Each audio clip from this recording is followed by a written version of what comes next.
നമ്മുടെ ലാലേട്ടനെ പൃഥ്വിരാജ് പറ്റിച്ചതാണ്, വഞ്ചിച്ചതാണെന്നുള്ള രീതിയിൽ അറിയപ്പെടുന്ന ഒരു സംവിധായകനും അല്ലെങ്കിൽ ഒരു നടനും ഒക്കെ ഒരു ഗുരുതരമായ രീതിയിലുള്ള ഒരു ആരോപണമായിട്ട് വന്നിട്ടുണ്ട്. ആ വിഷയത്തെ പറ്റി പറഞ്ഞു തരാം. എമ്പുരാൻ എന്ന് പറയുന്ന സിനിമ കണ്ടിട്ടുണ്ടെന്നുണ്ടെങ്കിൽ, നിങ്ങൾക്ക് ഇഷ്ടപ്പെട്ടിട്ടുണ്ടെന്നുണ്ടെങ്കിൽ, അല്ലെങ്കിൽ നിങ്ങൾക്ക് ഇഷ്ടപ്പെട്ടില്ലെങ്കിൽ ആദ്യം ഒന്ന് കമന്റ് ചെയ്യുക. എന്നിട്ട് നമുക്ക് ബാക്കി കാര്യങ്ങളിലേക്ക് പോകാം. അതിനു മുമ്പ് രണ്ട് കാര്യങ്ങളുണ്ട്. ഒന്ന് ഒരല്പം കോമഡിയാണ്, ഒരല്പം സീരിയസ് ആണ്.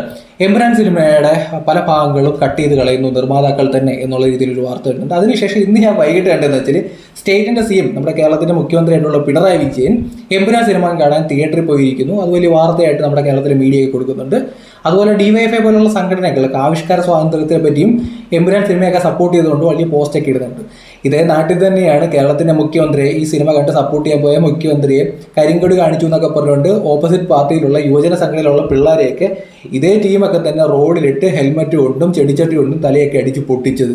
ഇതേ ആൾക്കാർ ഭരിക്കുന്ന നാട്ടിൽ തന്നെയാണ് ഒരു കറുത്ത മാസ്ക് ഇട്ടുകൊണ്ട് മുഖ്യമന്ത്രിയുടെ പരിപാടിക്ക് പോകാൻ പറ്റാത്ത അവസ്ഥയുള്ളത്. അല്ലെങ്കിൽ റോഡിൽ മുഖ്യമന്ത്രി പോകുമ്പോൾ ഒരു കറുത്ത ഷർട്ട് ഇട്ടുകൊണ്ട് ഒരു മനുഷ്യന് നടന്നു പോകാൻ പറ്റാത്ത അവസ്ഥ നിലനിൽക്കുന്ന നാട്ടിലാണ് ഇവർ ആവിഷ്കാര സ്വാതന്ത്ര്യം എന്നൊക്കെ പറഞ്ഞ് വെള്ളം വെച്ചുകൊണ്ടിരിക്കുന്നത്. ആലോചിച്ചു നോക്കി, എന്താ കോമഡിയാണല്ലേ. ഇതേ നാട്ടിൽ തന്നെയാണ് TP ചന്ദ്രശേഖരൻ എന്ന് പറയുന്ന മനുഷ്യൻ എന്ത് പറ്റിയെന്ന് നമുക്കറിയാം. ആ മനുഷ്യൻ്റെ പേരിൽ ഒരു കുഞ്ഞു സിനിമ ഇറങ്ങിയായിരുന്നു. ആ സിനിമയ്ക്ക് വിലക്കും അപ്രഖ്യാപിത വിലക്കും ഒക്കെ ഉണ്ടായത് ഈ കൊച്ചു കേരളത്തിലാണ്. ആവിഷ്കാര സ്വാതന്ത്ര്യമൊക്കെ അന്ന് എവിടെ പോയി എന്ന് എനിക്കറിയത്തില്ല.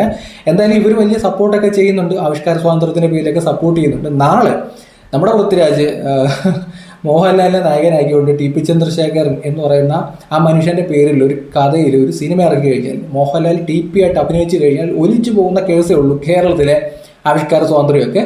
അപ്പോൾ അതിൽ കൂടുതൽ വലിയ കാര്യങ്ങളൊന്നും ഇല്ല ഈ ആവിഷ്കാര സ്വാതന്ത്ര്യം. നമ്മുടെ നാട്ടിലുള്ള എല്ലാ പൊളിറ്റിക്കൽ പാർട്ടിയും അവരുടെ അജണ്ടയിലേക്ക് കയറാൻ നേരത്ത് അവർ എന്താകുമെന്ന് നമുക്ക് എല്ലാവർക്കും അറിയാം. അടുത്തെന്ന് പറയുമ്പോൾ എമ്പുരാൻ സിനിമയുമായി ബന്ധപ്പെട്ട് ഇന്ന് നമ്മുടെ മേജർ രവി ഗുരുതരമായ രീതിയിലുള്ള ഒരു വെളിപ്പെടുത്തൽ നടത്തിയിട്ടുണ്ട്. മോഹൻലാൽ എമ്പുരാൻ പൂർണ്ണമായി കണ്ടിട്ടില്ല, വിവാദങ്ങൾ അദ്ദേഹത്തിന് വിഷമമുണ്ടാക്കി, വിവാദ ഭാഗങ്ങൾ നീക്കം ചെയ്യാൻ ലാൽ ആവശ്യപ്പെട്ടു. അതായത് മോഹൻലാൽ തന്നെയാണ് വിവാദ ഭാഗങ്ങൾ നീക്കം ചെയ്യാൻ ആവശ്യപ്പെട്ടത് എന്നുള്ള രീതിയിൽ വരുന്നുണ്ട്. മോഹൻലാൽ തന്നെയാണ് പ്രൊഡക്ഷൻ. അതുപോലെ ഗോകുലം ഗോപാലനുണ്ട്. ഇവിടെയൊക്കെ പ്രൊഫൈൽ നോക്കിയാൽ നിങ്ങൾക്ക് മനസ്സിലാവും ഒരാകെ കൂടി പെട്ടിരിക്കുന്ന ഒരവസ്ഥയാണ്. അപ്പോൾ ഈ സിനിമയുടെ കട്ടിങ് ഇപ്പം നാളെ തൊട്ട് കട്ട് ചെയ്ത് പല ഭാഗങ്ങളും കളയും എന്നുള്ള രീതിയിലാണ് വരുന്നത്. ഈ എമ്പുരാൻ എന്ന് പറയുന്ന സിനിമ ഞാൻ ഫസ്റ്റ് ഡേ പോയി കണ്ടത്. ഈ സിനിമയുടെ പ്രശ്നം എവിടെയെന്ന് വെച്ചാൽ ഇതൊരു ലൂസിഫറിന് ശേഷം വരുന്ന ഒരു ബിഗ് ബഡ്ജറ്റ് പടമാണ്. ഈ പടത്തിൽ ഒരു ആദ്യത്തെ ഒരു 25 മിനിറ്റത്തേക്ക് ഗുജറാത്തിലെ ഈ കലാപവുമായി ബന്ധപ്പെട്ടുള്ള വിഷ്വൽസ് ആണ് കാണിക്കുന്നത്. അതിനെ ഓർമ്മപ്പെടുന്ന രീതിയിലുള്ള കാര്യങ്ങളാണ് കാണിക്കുന്നത്. ട്രെയിനുമായി ബന്ധപ്പെട്ട് കാണിക്കുന്നുണ്ട്, അതിനുശേഷമുള്ള കലാപം കാണിക്കുന്നുണ്ട്. ഇതിനകത്ത് ഏകപക്ഷീയമായിട്ട് ഹിന്ദു വർഗീയവാദികൾ മാത്രമാണ് പ്രശ്നക്കാർ എന്നുള്ള രീതിയിലാണ് ഈ സിനിമ ചെയ്തു വെച്ചിരിക്കുന്നത്. ഇത് യഥാർത്ഥത്തിൽ നടന്നൊരു സംഭവം ആയതുകൊണ്ട് ആ സംഭവത്തിനോട് നീതി പുലർത്തേണ്ടത് ഇതിൻ്റെ എഴുത്തുകാരുടെ കടമ കൂടിയാണ്. കാരണം എന്താണെന്ന് വെച്ചാൽ ഈ കലാപം എങ്ങനെയാണ് ഉണ്ടായത് എന്ന് ഇവർ പറയുന്നത്. ഈ കലാപവുമായി ബന്ധപ്പെട്ട് നമുക്കെല്ലാം മനസ്സിലാകുന്ന രീതിയിൽ ഒരു വീഡിയോ സഞ്ചാരം TV സന്തോഷ് ജോർജ് ഉളകര പറയുന്നുണ്ട്. അതും നിങ്ങൾക്ക് കണ്ടാൽ മനസ്സിലാവും. അതുപോലെ തന്നെ നമ്മുടെ നാട്ടിലെ കോടതികളുണ്ട്. ഞാൻ പറഞ്ഞ കോടതികളെ പറ്റിയാണ്. ഈ നാട്ടിൽ വിധി പ്രഖ്യാപിക്കുന്ന കോടതിയാണ്, അല്ലാതെ ഓരോ പൊളിറ്റിക്കൽ പാർട്ടിയോ അല്ലെന്നുണ്ടെങ്കിൽ ഏതെങ്കിലും BBC അതുപോലുള്ള ചാനലുകളോ ഒന്നുമില്ല. ചില ആൾക്കാർ ആ ചാനൽ പറയുന്നത് മാത്രമേ വിശ്വസിക്കത്തുള്ളൂ. നമ്മുടെ നാട്ടിലെ കോടതികളൊന്നും ആർക്കും വിശ്വാസമില്ല. ഞാൻ കോടതിയാണ് വിശ്വസിക്കുന്നത്. കോടതി ശിക്ഷിച്ച കുറച്ച് മനുഷ്യരുണ്ട് ഈ കേസിൽ. ഇതിനകത്തെ കാര്യം എന്താണെന്ന് വെച്ചാൽ 2002 ഗോത്ര ട്രെയിൻ കത്തിക്കൽ കേസ് എന്താണ് എന്നുള്ളതാണ്. ഇതിനെപ്പറ്റി എമ്പുരാൻ സിനിമ ചർച്ച ചെയ്യുന്നില്ല എന്നുള്ളതാണ്. 2002 ഫെബ്രുവരി 27 സബർമതി എക്സ്പ്രസ് ഗുജറാത്തിലെ ഗോദ്ര സ്റ്റേഷനിൽ എത്തി. ട്രെയിനിലെ ഒരു കോച്ച് S6 കത്തിക്കുകയും ആ കോച്ചിൽ സഞ്ചരിച്ച 59 യാത്രക്കാർ വെന്തു മരിക്കുകയും ചെയ്തു. ഇരകളിൽ 27 സ്ത്രീകളും 10 കുട്ടികളും ഉൾപ്പെടുന്നു എന്നുള്ള രീതിയിലാണ് വരുന്നത്. അതായത് കുട്ടികൾ ഉൾപ്പെടെയുള്ള ആൾക്കാരെ ചുട്ടുകൊന്നൊരു കേസുണ്ട്. ആ കേസിലെ പ്രതികൾ എന്ന് പറയുമ്പം ആ നാട്ടിലെ ആ സ്ഥലത്തുള്ള മുസ്ലിം വർഗീയവാദികളായിരുന്നു. ഇവരാണ് ഈ കേസിലെ പ്രതികൾ. അയോധ്യയിൽ നിന്ന് വന്ന ഹിന്ദു തീർത്ഥാടകരെയാണ് ഇവർ ചുട്ടുകൊന്നത്. അതിനുശേഷം ഗുജറാത്തിൽ ഒരു കലാപം ഉണ്ടാകുന്നു. ആ കലാപത്തിൽ അങ്ങോട്ടും ഇങ്ങോട്ടും നിരവധി മനുഷ്യർ, സാധാരണക്കാരായിട്ടുള്ള ഹിന്ദുസും മുസ്ലിംസും മരിക്കുന്നു. കൂടുതലും മുസ്ലിം കമ്മ്യൂണിറ്റിപ്പെടുന്ന ആൾക്കാരാണ് മരിച്ചത്. അപ്പോൾ സാധാരണക്കാരെയാണ് ഇത് ബാധിച്ചത്. സാധാരണക്കാരായിട്ടുള്ള ഹിന്ദുസിനെയും സാധാരണക്കാരുള്ള മുസ്ലിംസിനെയും തീവ്ര വർഗീയവാദികളായിട്ടുള്ള മുസ്ലിംസും തീവ്ര വർഗീയവാദികളായിട്ടുള്ള ഹിന്ദുസും കലാപത്തിൽ കൊന്നുതള്ളി. എന്നാൽ എമ്പുരാൻ സിനിമയിലെ മുസ്ലിം ഭാഗത്തിലുള്ള തീവ്ര ചിന്താഗതിക്കാരെ ഒഴിവാക്കുകയും ഹിന്ദു ഭാഗത്തിലുള്ള തീവ്ര ചിന്താഗതിക്കാരെ മാത്രം ഉയർത്തി കാണിക്കുകയും ചെയ്യുന്നു. അത് യഥാർത്ഥത്തിൽ ചരിത്രത്തോടുള്ള നീതി നിഷേധമാണ്. ആ ട്രെയിനുള്ളിൽ വെന്ത് മരിച്ച ആ കുട്ടികളോട് അല്ലെങ്കിൽ സ്ത്രീകളോട് ആ ട്രെയിനിലുള്ള എല്ലാ മനുഷ്യരോടുള്ള നീതി നിഷേധമാണ്. ആരുടെ ഭാഗത്തു നിന്നും എഴുത്തുകാരുടെ ഭാഗത്തു നിന്നും തീർച്ചയായിട്ടും അതിനെ അംഗീകരിക്കാൻ കഴിയുന്നതല്ല. നമ്മുടെ രാജ്യത്തെ കോടതി ആ ട്രെയിൻ തീ വെച്ച് അത്രയും മനുഷ്യരെ കൊന്ന ആൾക്കാരെ ശിക്ഷിച്ചിട്ടുണ്ടായിരുന്നു. ആദ്യം വധശിക്ഷയും അതിനുശേഷം ജീവപര്യന്തമായി മാറ്റി. ഇന്ന് നമ്മുടെ ജയിലുകളിൽ ആ കേസിലെ പ്രതികൾ കിടപ്പുണ്ട്. അപ്പോൾ ഇതുപോലൊരു വിഷയം നടന്നിട്ടുണ്ട് എന്ന് പലർക്കും അറിയില്ല. എല്ലാവരും അതിനുശേഷമുള്ള കലാപത്തെ പറ്റി മാത്രമാണ് പറയുന്നത്.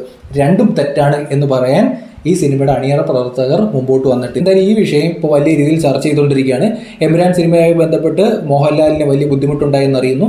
ഈ സിനിമയുടെ നമ്മളെല്ലാം കണ്ട പോലെ മോഹൻലാലും അന്ന് തിയേറ്ററിൽ വന്നപ്പോഴാണ് ഈ സിനിമ കാണുന്നത്. മോഹൻലാലിനും അല്ലെങ്കിൽ ഇതിൻ്റെ അണിയറ പ്രവർത്തകർക്കും വലിയ ബുദ്ധിമുട്ടുണ്ടായതിൻ്റെ ഫലമായിട്ട് തന്നെ അവർ പല സീൻസും കട്ട് ചെയ്ത് കളയുന്നു എന്നുള്ള രീതിയിലാണ് വാർത്ത വന്നിട്ടുള്ളത്. അപ്പോൾ ഇതിന് മുമ്പ് തന്നെ കുറേ ആൾക്കാർ സിനിമ പോയി കാണാൻ ആഗ്രഹിക്കുന്നു. അങ്ങനെ ബുക്കിംഗ് ആയിട്ട് മുമ്പോട്ട് പോകുന്നുണ്ട്. സിനിമ സക്സസ് ആണ്, അതിന് പ്രശ്നമൊന്നുമില്ല. ഞാൻ തിയേറ്ററിൽ പോയി കണ്ടതാണ്. പക്ഷേ നമ്മൾ ഇങ്ങനെ ഒരു സിനിമ അല്ല എമ്പുരാൻ എന്നുള്ള രീതിയിൽ കാണാൻ ആഗ്രഹിച്ചു. മോഹൻലാലിൻ്റെ ഒരു സ്റ്റാർ പടം അല്ലെങ്കിൽ ഒരു ആക്ഷൻ പടമൊക്കെയാണ് നമ്മൾ കാണാൻ ആഗ്രഹിച്ചത്. കാരണം അങ്ങനെയായിരുന്നു ആ സിനിമയുടെ പോക്ക്. നമ്മൾ ഖുറൈഷി എബ്രഹാം എന്നുള്ള രീതിയിൽ. പക്ഷെ പല ഭാഗത്തും സിനിമ താഴേക്കാണ് വന്നിരിക്കുന്നത്. കാരണം അത്ര ഒരു ബിഗ് ബഡ്ജറ്റ് പടം വരുന്നു, ഭയങ്കര ക്വാളിറ്റിയിലാണ് മേക്കിംഗ് ഒക്കെ. പക്ഷെ പലപ്പോഴും നമുക്ക് കണക്റ്റ് ആവുന്നില്ല, ഇമോഷണലി കണക്റ്റ് ആവുന്നില്ല പടം എന്നുള്ളതാണ്. ഒരിടത്ത് ഗുജറാത്ത് കാണിക്കുന്നു, പിന്നെ പലത്തെ ലോകത്തെ പല ഭാഗങ്ങൾ കാണിക്കുന്നു. യഥാർത്ഥത്തിൽ ഇതിനിടയിലേക്ക് ഈ പൃഥ്വിരാജിൻ്റെ ക്യാരക്ടറിനെ കുത്തിക്കയറ്റി യഥാർത്ഥത്തിൽ മോഹൻലാലിൻ്റെ ക്യാരക്ടർ ഡൗൺ ആയി പോകുന്നൊരവസ്ഥയാണ് വന്നത്. പിന്നെ ആ കൂടി ഇതൊന്നും അപ്പാവുന്ന എവിടെയാണെന്ന് വെച്ചാൽ മോഹൻലാൽ മുണ്ടെടുത്ത് ഒരു കാട്ടിൽ വന്നിട്ടൊരു ഇടി സീനൊക്കെ ഉണ്ട്.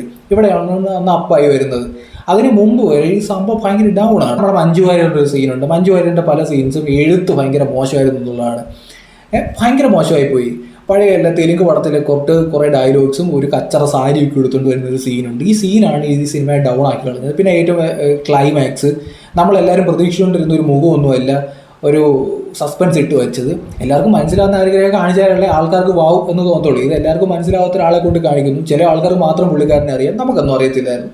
അപ്പോൾ നമുക്കൊരു വാവ് ഫാക്ടറും അതിനകത്ത് തോന്നുന്നില്ല.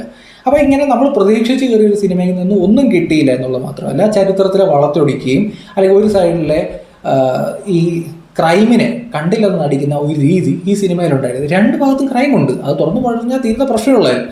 ഇവിടെ പ്രശ്നം എന്ന് വെച്ചാൽ ഇപ്പോൾ സംഘപരിവാറുമായി ബന്ധപ്പെട്ട് കുറേ ആൾക്കാർ ബഹളം വെക്കാൻ തുടങ്ങിയിട്ടുണ്ട്. ചില BJPയുടെ യുവജന നേതാക്കന്മാരൊക്കെ മോഹൻലാലിനെയും അല്ലെന്നുണ്ടെങ്കിൽ പൃഥ്വിരാജിനെയൊക്കെ പിടിച്ച് പലതരത്തിലുള്ള പേരൊക്കെ മുദ്ര കുത്തി കൊടുക്കുന്നുണ്ട്. സംഭവം അവർക്ക് പൊള്ളി എന്നുള്ളതാണ് സത്യം. ആ പൊള്ളലൊക്കെ അവിടെ നിൽക്കട്ടെ, നമുക്കതൊന്നും നോക്കേണ്ട കാര്യമില്ല. ഇവിടുത്തെ ഒരു പ്രശ്നം, മോഹൻലാൽ അറിയാതാണ് ഇതുപോലെ സിനിമ ഇറക്കിയെന്നുണ്ടെങ്കിൽ അത് ഗുരുതരമായൊരു കാര്യമാണ്. പൃഥ്വിരാജ് അതിന് മറുപടി പറയേണ്ട ഒരു കാര്യമുണ്ട്. കാരണം ഒരു ഡേറ്റ് കൊടുത്ത് പ്രധാനപ്പെട്ട നടൻ്റെ പല സീൻസും പുള്ളി അറിയാതെ ഈ സിനിമയിലേക്ക് കുത്തി കയറ്റിയിട്ടുണ്ടെന്നുണ്ടെങ്കിൽ അതൊരു ഉത്തരവാദിത്തം പൃഥ്വിരാജ് പറയേണ്ടതായിട്ടുണ്ട്. പിന്നെ ആന്റണി പെരുമ്പാവൂർ പിന്നെ എന്തിനാണ് കാശ് ഇറക്കിയത്? മോഹൻലാലിൻ്റെ ക്യാഷ് തന്നെയല്ലേ. പുള്ളിക്കാരനെയൊക്കെ പിന്നെ എന്തിനാണ് മോഹൻലാൽ കൊണ്ടു നടക്കുന്നത് എന്നുള്ള രീതിയിലൊരു ചോദ്യമുണ്ട്. എന്തായാലും നമ്മുടെ ഗോപാൽജി പെട്ടു എന്നുള്ള എനിക്ക് തോന്നുന്നു പുള്ളിയുടെ സ്റ്റേറ്റ്മെൻറ്റൊക്കെ വരുന്നത് കേട്ടപ്പോൾ. ഈ സിനിമ എന്ന് പറയുന്നത് കേരളത്തിലെ മുഖ്യമന്ത്രിയുടെ ആവിഷ്കാര സ്വാതന്ത്ര്യം എന്താണെന്ന് നമുക്ക് എല്ലാവർക്കും അറിയാം. അതുപോലെ തന്നെ ഗുജറാത്ത് കലാപം എന്താണെന്ന് ഇപ്പോൾ എല്ലാവർക്കും മനസ്സിലായി കാണും. ഗുജറാത്ത് കലാപം, അതുമായി ബന്ധപ്പെട്ട് ഗോത്ര ട്രെയിൻ തീ വെച്ച് ആ മനുഷ്യരെ ചുട്ടരിച്ചു കൊന്നു, അതിനുശേഷം കലാപം നടന്നു. ഇതിങ്ങനെയാണ് നമ്മൾ പറയേണ്ടത്. ഇവിടെ നമ്മുടെ മീഡിയക്കാരൊന്നും പറയാറില്ല എന്നുള്ളതാണ്. ഇതാണ് പ്രശ്നം. അവിടെ ചുട്ടരിച്ചു, അതിനുശേഷം കലാപം നടന്നു. രണ്ട് ഭാഗത്തും തെറ്റുണ്ട്. രണ്ട് ഭാഗത്തും തീവ്ര ചിന്താഗതിക്കാരാണ് പ്രശ്നം ഉണ്ടാക്കിയത്. ഇതിനെപ്പറ്റി പലരും പറയാറില്ല. പിന്നെ മേജർ രവിയുടെ ഈ സ്റ്റേറ്റ്മെൻറ്റ് മോഹൻലാൽ ഇപ്പം പബ്ലിക്കായിട്ട് ഒരു കുറിപ്പെഴുതും എന്നുള്ള രീതിയിലൊക്കെ പറയുന്നുണ്ട്. അപ്പോൾ ഈ ഒരു വിഷയം തന്നെ മോഹൻലാലിന് അറിയില്ലായിരുന്നു എന്ന് പറയുന്നുണ്ട്. മോഹൻലാലിനെയൊക്കെ വെറുതെ ആൾക്കാർ തെറി വിളിക്കാൻ ഇട്ട് കൊടുത്തു സംവിധായകർ. ഒരാവശ്യമില്ലാതെ ഒരു ബിഗ് ബഡ്ജറ്റ് പടത്തിനകത്തിട്ട് അനാവശ്യ രീതിയിൽ ഈ രാഷ്ട്രീയം കുത്തിക്കയറ്റിയിട്ടാണ് എനിക്ക് ഫീൽ ചെയ്തത്. അല്ലാതെ പ്രത്യേകിച്ചൊന്നുമില്ല, കുത്തിക്കയറ്റിയ രാഷ്ട്രീയം. ഈ പടം വേറെ ലെവൽ എടുത്തൊക്കെ ഉണ്ട്. KGF ഒക്കെ പോലെ അതിൻ്റെ ഒരു ഈ ബാക്ക്ഗ്രൗണ്ട് സ്കോറൊക്കെ ചെയ്ത ആ പുള്ളിക്കാരനെയൊക്കെ കൊണ്ടുവന്നായിരുന്നെങ്കിൽ കിടിലം ബാക്ക്ഗ്രൗണ്ട് സ്കോറും ഒക്കെ ആയിട്ട് ഈ പടം വേറെ ലെവൽ എത്തിക്കായിരുന്നു. ഇതിപ്പോൾ ആകെ കൂടി എന്താണ്, കുറച്ച് ഇപ്പോൾ നമ്മുടെ നാട്ടിലെ കുറേ രാഷ്ട്രീയക്കാരെ ഏറ്റെടുപ്പിച്ചിട്ട് ഇത് അവരുടെ ഒരു രാഷ്ട്രീയത്തിന് വേണ്ടി ഉപയോഗിക്കുന്ന ഒരു പടമാക്കി മാറ്റി. അതിനപ്പുറത്തേക്ക് ഈ പടത്തിൻ്റെ ഒരു സ്പേസ് ഇല്ലാതാക്കി കളഞ്ഞു എന്നുള്ളതാണ്. സ്പേസ് ഇല്ലാതാക്കി കളഞ്ഞു. അതല്ലെങ്കിൽ എല്ലാവരും ഏറ്റെടുക്കുന്ന കിടിലൊരു പടമായി മാറിയാനേ. എന്തായാലും മോഹൻലാലിനെ ചതിച്ചോ ഇല്ലയോ എന്നുള്ളതാണ് നമുക്ക് ഇനി അറിയേണ്ടത്. ആദ്യമായിട്ട് പേജ് കാണുന്നത് ഫോളോ ചെയ്ത് സപ്പോർട്ട് ചെയ്യും.